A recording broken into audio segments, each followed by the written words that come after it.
मला हे सगळं माहिती असून सुद्धा ना मी ही चूक करते। आता हिरव्या पालेभाज्या खाणं हे आपल्या शरीरासाठी किती चांगलं आहे हे मला नव्याने सांगायची तर अजिबात गरज नाही, पण तरीसुद्धा मला हे सगळं माहीत असून ना मी हिरव्या पालेभाज्या अजिबात खात नाही। काय माहिती पण मला त्या आवडतच नाही। पण आज मी ठरवलं होतं की नाही, मला हिरवी पालेभाज्यामधली कोणती तरी भाजी आज खायचीच आहे, म्हणून ना मस्त पालकाची भाजी आणली होती आणि तीच करायची ठरवली। त्यासाठी मस्त कांदा टोमॅटो एकदा तर परतून घेतला आणि त्यानंतर त्यामध्ये ना सुके मसाले टाकून चिरलेला पालक टाकला। आता यामध्ये ना थोडा पण पाण्याचा वापर करायचा नाही, त्याला मिठाने लगेच पाणी सुटतं।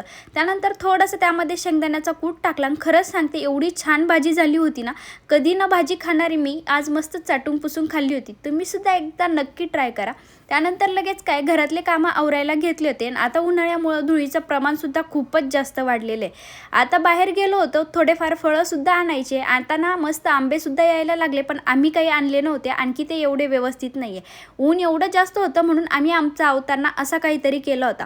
उन्हातून आलो म्हणून ना मस्त असं 1 मिनिटात बनणारं लिंबू पाणी मी बनवलं होतं, जे की त्याचं मी प्रीमिक्स बनवून ठेवलेलं आहे। तुम्ही जर आणखी व्हिडिओ बघितला नसेल ना, नक्की जाऊन चेकआउट करा। त्यानंतर संध्याकाळच्या वेळेस ना मस्त असं फोडणीचं वरण आणि त्यासोबत ना कुरडे पापड सुद्धा तळलेले होते। आणि बिग बॉस बघताना ना आजचा हा टास्क बघून कोण कोण इमोशनल झालं मला नक्की कमेंट करून सांगा। Thanks for watching. भेटूया नेक्स्ट व्हिडिओमध्ये। बाय।